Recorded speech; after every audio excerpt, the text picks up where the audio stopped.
সমস্ত সাধুগুরু বৈষ্ণব এবং গীতাপ্রেমী ভক্তদের চরণে প্রণতি জানিয়ে তাদের চরণধূলির আশীর্বাদ নিয়ে শুরু করছি আজকের গীতাপাঠ। ওম অশ্ব শ্রীমদ্ভগবদ্গীতা মালা মন্ত্রস্য শ্রী ভগবান বেদব্যাস ঋষির নুষ্টুপ ছন্দ শ্রীকৃষ্ণ পরমাত্মা দেবতা অসচ্চানম্বশতম প্রজ্ঞাবাদাঞ্চ ভাষাসে সর্বধর্মান পরিত্যাজ্য মামেকম শরণম ব্রজ অহং তাম সর্বপাপেভ্য মোক্ষয়িষ্যামি মা শুচ। ওম তৎসৎ ওম তৎসৎ ওম তৎসৎ। ওম নমো ভগবতে বাসুদেবায়। হরে কৃষ্ণ। ত্রয়োদশ অধ্যায় প্রকৃতি পুরুষ বিবেক যোগ। শ্লোক 29। সমম পশ্যন হি সর্বত্র সমবস্থিতমীশ্বরম ন হীনস্তা আত্মানা আত্মানম তত জাতি পরাম গতি। গীতার গান। সকলের মধ্যে সম থাকেন ঈশ্বর, দেখিতে সমর্থ হয় যেই তৎপর। যে আত্মাকে অধপাত কবু নাহি করে, কুপদগামী সে দুষ্ট মন দ্বারে। যিনি সর্বত্র সমভাবে অবস্থিত পরমাত্মাকে দর্শন করেন, তিনি কখনো মনের দ্বারা নিজেকে অধপতিত করেন না। এভাবেই তিনি পরম গতি লাভ করেন। তারপর জীবাত্মা তার জড়জাগতিক অস্তিত্ব স্বীকার করে নিয়ে তার চিন্ময় অবস্থা থেকে ভিন্নতর অবস্থান লাভ করে। কিন্তু কেউ যখন বুঝতে পারে যে পরমেশ্বর ভগবান তার পরমাত্মা অংশ প্রকাশ রূপে সর্বত্র বিরাজিত, অর্থাৎ কেউ যখন সর্বভূতে পরমেশ্বর ভগবানকে দর্শন করতে পারেন, তখন আর তিনি বিনাশী মনোভাব নিয়ে নিজেকে অধপতিত করেন না, এবং তাই তিনি তখন ধীরে ধীরে চিন্ময় জগতের দিকে অগ্রসর হতে থাকেন।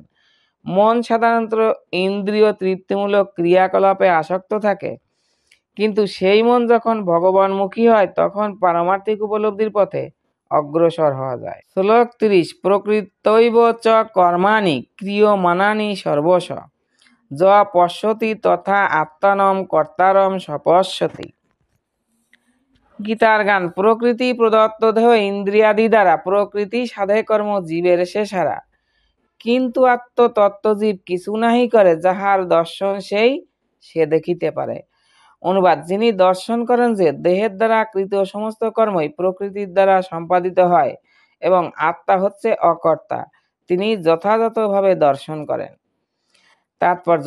এই দেহটি পরমাত্মার নির্দেশ অনুসারে জড়া প্রকৃতির দ্বারা সৃষ্টি হয়েছে এবং দেহের মাধ্যমে জীব যে সমস্ত কার্যকলাপ করে সেগুলি সে নিজে করে না। সুখ অথবা দুঃখের জন্য সে যাই করুক, প্রকৃতপক্ষে তার দেহের গঠন অনুসারে সেটি করতে সে বাধ্য হয়। আত্মা কিন্তু সর্বদাই এই সমস্ত দৈহিক কার্যকলাপের ঊর্ধ্বে। কারো অতীত বাসনা অনুসারে তার দেহটি দেওয়া হয়েছে। কামনা বাসনা চরিতার্থ করবার জন্য জীব তার জড়দেহ প্রাপ্ত হয়, যার দ্বারা সে কর্ম করে।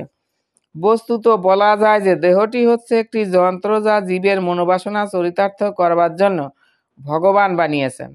বাসনার ফলে দুঃখ অথবা সুখ ভোগ করবার জন্য জীব নানা রকম সংকটপূর্ণ অবস্থায় পতিত হয়, কিন্তু জীবের এই দিব্য দৃষ্টি যখন বিকশিত হয়, তখন সে তার দেহের কার্যকলাপ থেকে নিজেকে পৃথক রূপে দর্শন করে।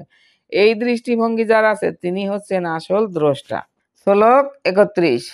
যদা ভূত পৃথগ ভাবম একস্থমনুপশ্যতি তত এব চ বিস্তারম ব্রহ্ম সম্পদ্যতে তদা।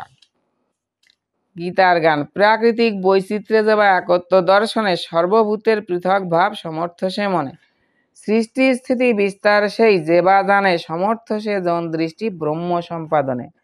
অনুবাদ। যখন বিবেকী পুরুষ জীবগণের পৃথক পৃথক অস্তিত্বকে একই প্রকৃতিতে অবস্থিত এবং একই প্রকৃতি থেকেই তাদের বিস্তার দর্শন করেন, তখন তিনি ব্রহ্মভাব প্রাপ্ত হন। তাৎপর্য। কেউ যখন দর্শন করতে পারেন যে জীব তার কামনা বাসনার ফলে নানা রকম জড়দেহ প্রাপ্ত হয় এবং আত্মার থেকে জড়দেহ পৃথক, তখনই তিনি যথাযথভাবে দর্শন করেন। জড়জাগতিক জীবনে আমরা দেখি যে কেউ দেবতা, কেউ মানুষ, কেউ কুকুর, কেউ বিড়াল ইত্যাদি, কিন্তু এটি হচ্ছে জড়দর্শন, যথার্থ দর্শন নয়। জীবন সম্বন্ধে জড়ধারণার ফলে এই জড় বিভেদ প্রতিভাত হয়। জড়দেহের বিনাশ হয়ে যাবার পর আত্মা একই থাকে। জড়া প্রকৃতি সংস্পর্শে আসার ফলে আত্মা নানা প্রকার শরীর প্রাপ্ত হয়।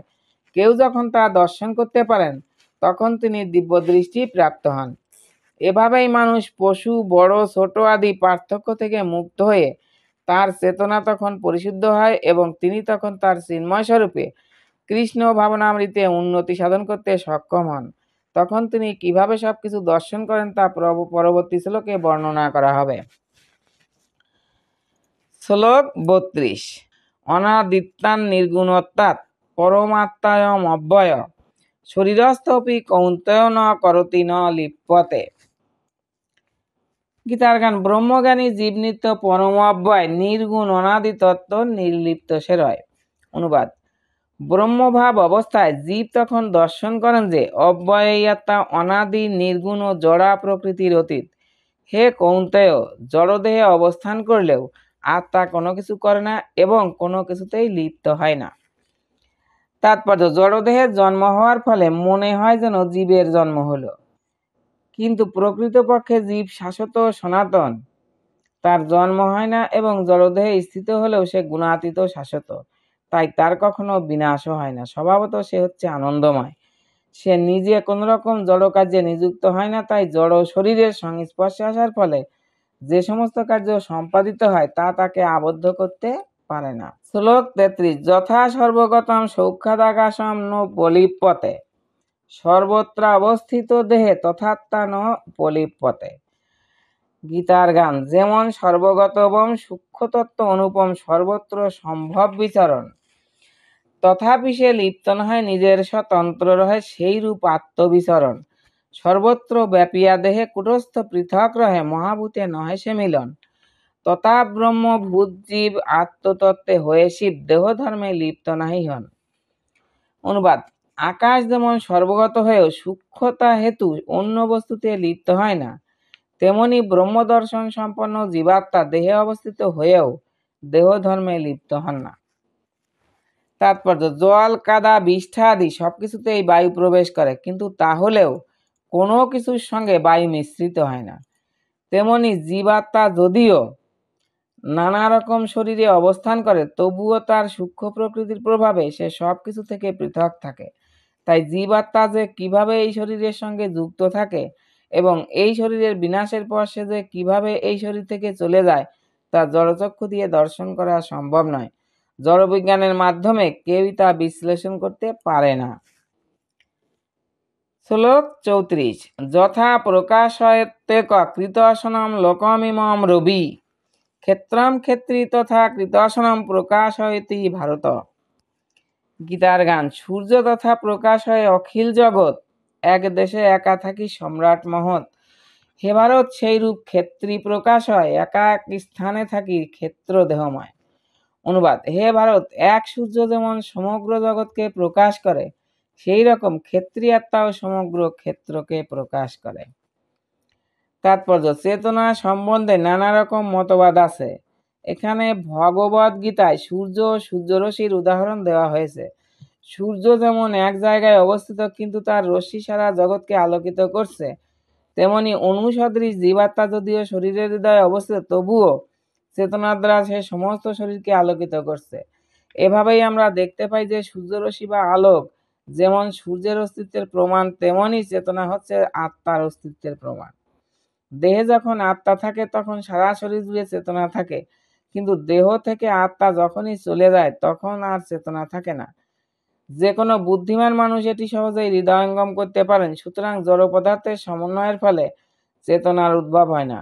চেতনা হচ্ছে জীবাত্মার লক্ষণ। জীবের চেতনা যদিও পরম চেতনার সঙ্গে গুণগতভাবে এক, তবুও তা পরম নয়, কারণ একটি দেহের চেতনা অন্য দেহের চেতনার অংশীদার হতে পারে না।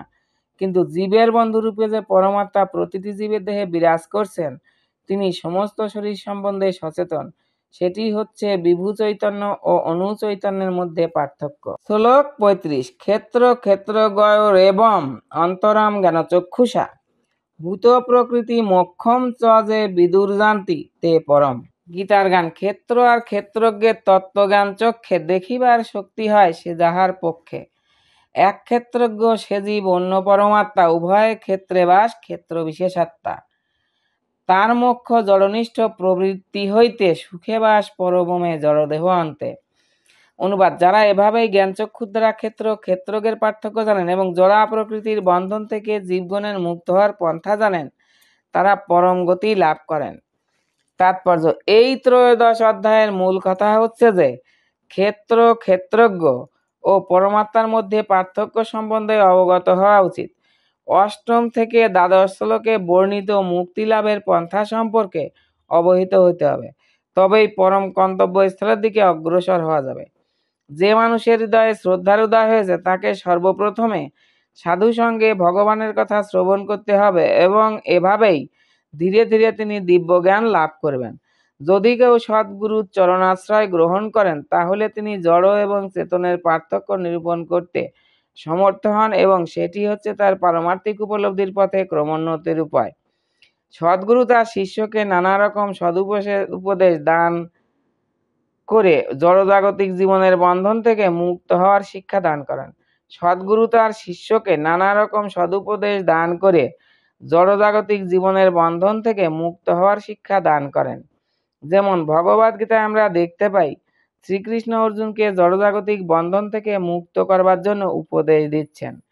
এই দেহ যে জড় পদার্থ তা সহজেই উপলব্ধি করা যায় 24টি বিভিন্ন তত্ত্ব দিয়ে তার বিশ্লেষণ করা যায়। দেহ হচ্ছে তার স্থূল প্রকাশ, তার সূক্ষ্ম প্রকাশ হচ্ছে মনোবুদ্ধির ক্রিয়া। এই সমস্ত তত্ত্বের পারস্পরিক ক্রিয়া হচ্ছে জীবনের লক্ষণ, কিন্তু এদের ঊর্ধ্বে রয়েছে আত্মা ও পরমাত্মা। আত্মা ও পরমাত্মা হচ্ছেন দুজন। জড়জগতের সমস্ত ক্রিয়া সাধিত হচ্ছে আত্মা ও 24টি তত্ত্বের সংযোগের ফলে। যিনি আত্মা ও জড় উপাদানের সমন্বয়কে জড়জগতের কারণ রূপে উপলব্ধি করতে পারেন এবং পরমাত্মার অবস্থান দর্শন করতে পারেন তিনি চিৎ জগতে ফিরে যাওয়ার যোগ্যতা অর্জন করেন। এগুলি গভীরভাবে মনোনিবেশ ও উপলব্ধি করবার বিষয় এবং সকলেরই উচিত সদ্গুরুর কৃপার প্রভাবে এই অধ্যায়কে পূর্ণরূপে উপলব্ধি করা। ভক্তি বেদান্ত কহে শ্রীগীতার গান শুনে যদি শুদ্ধ ভক্ত কৃষ্ণগত প্রাণ।